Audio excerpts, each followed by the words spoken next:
Les anciens disent que les coopératives, c'était le plan de Rwagasore pour un développement économique du Burundi et qu'ici, à Bwiza, la première coopérative de Rwagasore a vu le jour.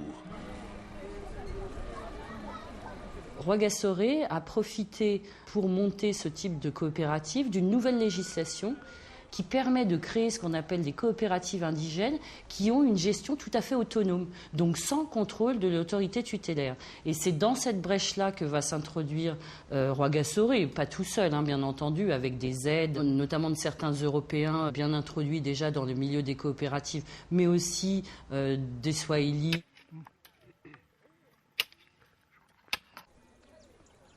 Mirerekano Paul nawe n'umuntu yashikira abanyagihugu cyane sinzi uciye nkarye Bugara murabona imboga zihagurishwa zirya ni mirerekano yigishije abanyagihugu baharya Bugarama kurima imboga kugira bave mu bukene. Mirerekano nawe yari yaritangiye abanyagihugu arico gituma yafashije cyane umuganwa Rudoviko Rwagasore. Ces coopératives furent rapidement en difficulté financière. Rwagasore et ses amis, d'autre part, ont beau jeu de faire croire à leurs auditeurs naïfs que la situation chancelante des coopératives est due au sabotage des Européens et de l'administration. Coopérative ya Rwagasore ntiyamaze igihe na gatoya kuko urumva we yazanye intuza abazungu bafasha muri izo koperative. Abo bazungu rero nabo kandi nibo banayisha kuko bawe baciye bigira mu byabo. La faillite des coopératives, en réalité, c'est essentiellement parce que les coopérateurs n'ont pas remboursé. Et donc, en fait, il y a eu des prêts un peu faits sur le mode amical et je te fais confiance. Mais au bout d'un moment, quand on fait confiance à 200 personnes qui n'ont pas remboursé leurs prêts, les comptes de la coopérative sont en mauvaise situation.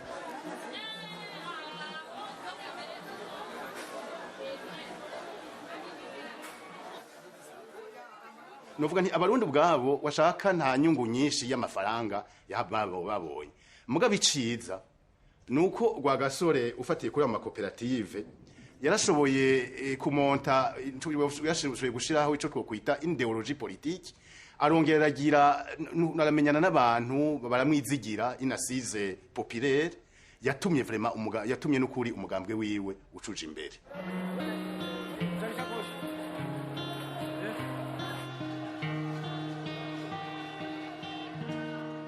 Cette vieille photo de Julius Nyerere me fait toujours penser à l'influence qu'il a eue sur le prince. Bien avant qu'il soit devenu président de la Tanzanie, il convainc Rwagasore de réorienter les coopératives dans le développement d'un mouvement politique. Mais est-ce que Rwagasore avait seulement la politique en tête? Je n'ai trouvé que très peu d'éléments sur sa vie privée. Seul l'album de mariage qui me montre enfin un autre visage de lui.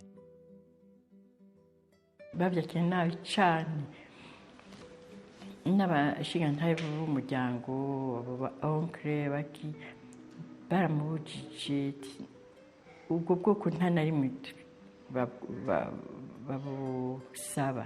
babusabamo ko kandi ukaramuka umutwaye ntuzoba umwami urazi icyo yabishyuye mbega ninde yababwiye ko ushaka kuba umwami gutyo nyine baragira mariage. Le fait que Rwagasore ait épousé Marie-Rose Nami-Kevio, une femme Hutu, révolutionnait les principes de mariage entre les élites, mis à part les commentaires qui parviennent à mes oreilles encore aujourd'hui. Pour moi, cet acte pourrait prouver qu'il était sérieux en parlant de l'unité. Donc un acte politique, ou pourquoi pas, pour moi le romantique tout simplement, une histoire d'amour.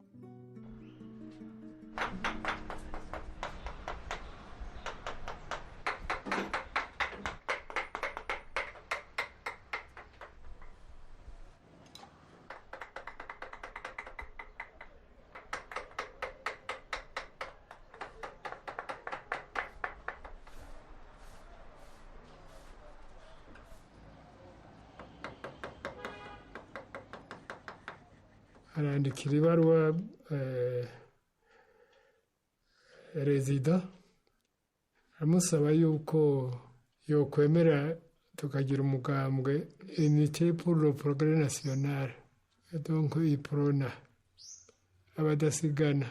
Ivyo rezidarate baravyemera, vyemeye rero turatangura kugira propagande.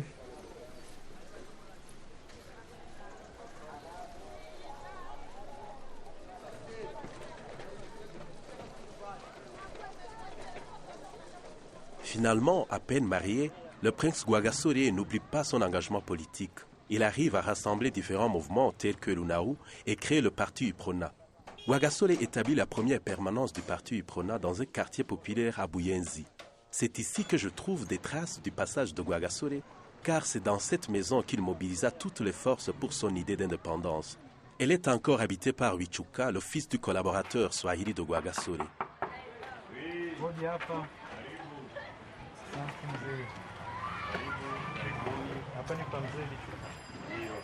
Ule mlango tulifunga, ule mlango wakati tulitransforme.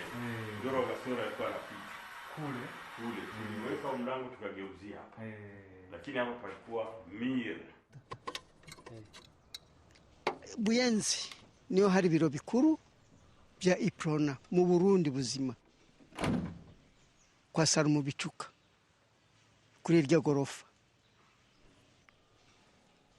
Mu Burundi nta na hamwe yasize, naho bamubwira ngo urya ni shefu yanga iprona yajyayo, yahura n'utwana dutoya akatugareka intoki zitatu. Urumva Imana umwami uburundi.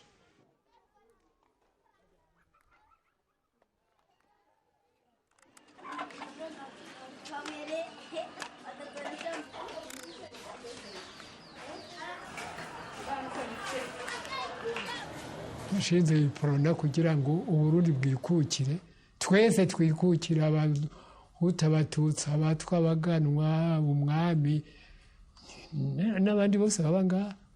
Nta kindi yagomba kuba umudasigana nk'abandi, akaba ari we yawutanguje kandi akaba ari we awuha amategeko.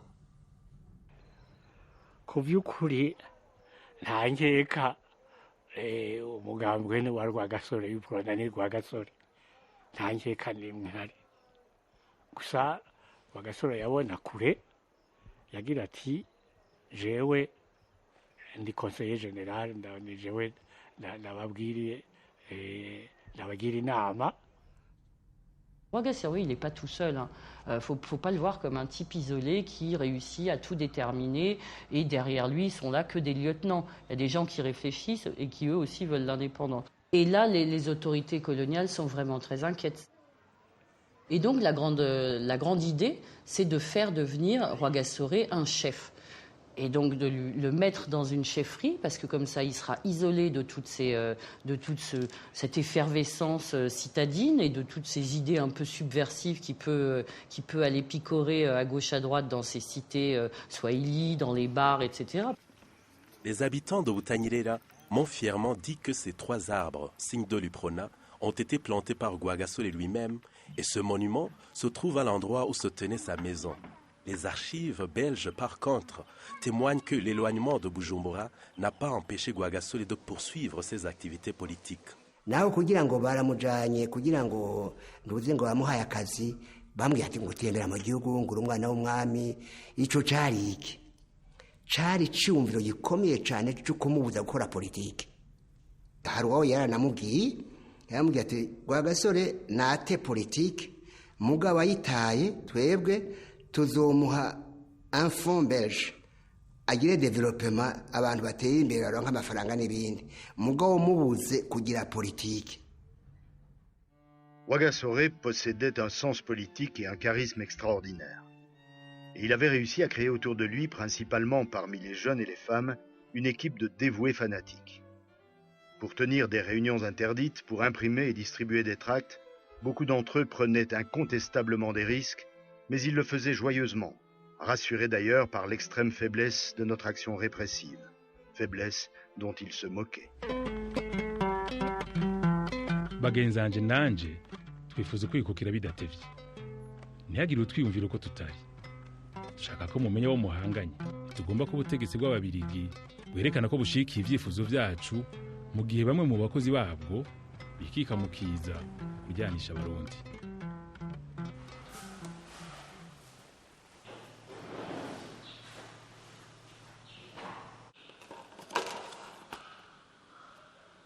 baciye bagira umugambwe witwa PDC, Parti démocrate chrétien pour combattre les prona. Waratubereye nabi gatoya. Iprona ya Rwagasore yashaka ukwikukira kudatevye mu mwanya mwiza. Ariko abapedese kubera bacudise n'ababirigi bavuga bati twebwe ntitwihuta aho izozirizo biraza. Urumva rero ko ivyo abarundi benshi batavyifuza. Warurongowe n'abahungu ba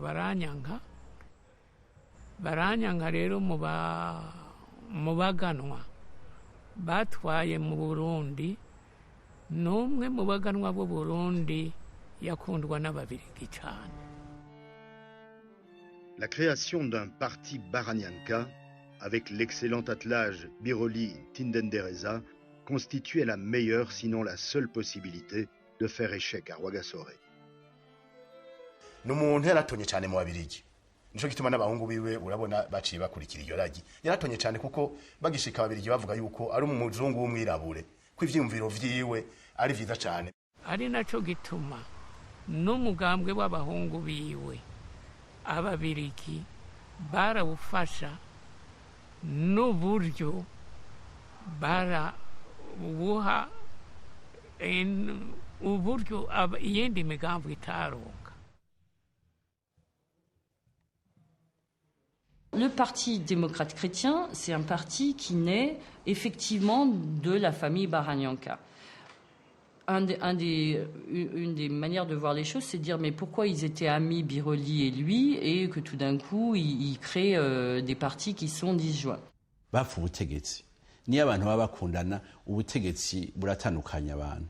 Birazwi, si vyabo bonyene, imbere yabo vyarabaye, none umunsi birahari, nejo bizoba. Ariko hariho n'inguvu ziri hejuru yavyo, ziri hejuru y'Uburundi, kuri yuko muri ico gihe nk'uko vyibuka hariho ingwano hagati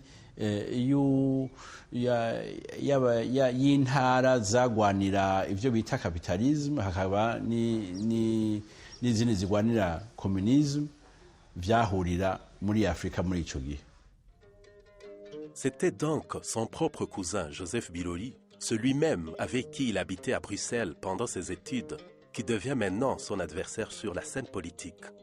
Deux personnalités de sang royal qui commencent à s'affronter. La première bataille électorale burundaise commence. Twatuma abanyagihugu nyene mugabo tukababwira tuti ntimubivuge icese ku murango abantu babona, muze muravugana buhoro buhoro harya mu mihani wanyu. Twakora mu ijoro nuko kumutaha gatugodotse twacu tugenda tukaryama saa moya tukaca tugenda mu bantu. Puis-je vous redemander de faire l'effort d'obtenir de Rwagasore l'annonce publique de ce que, parce que fils du Mwami, il abandonne toute activité politique. Rwagasore me promit soumission verbalement, sans hésiter, de la manière la plus formelle, et bien entendu, il n'en fit jamais rien.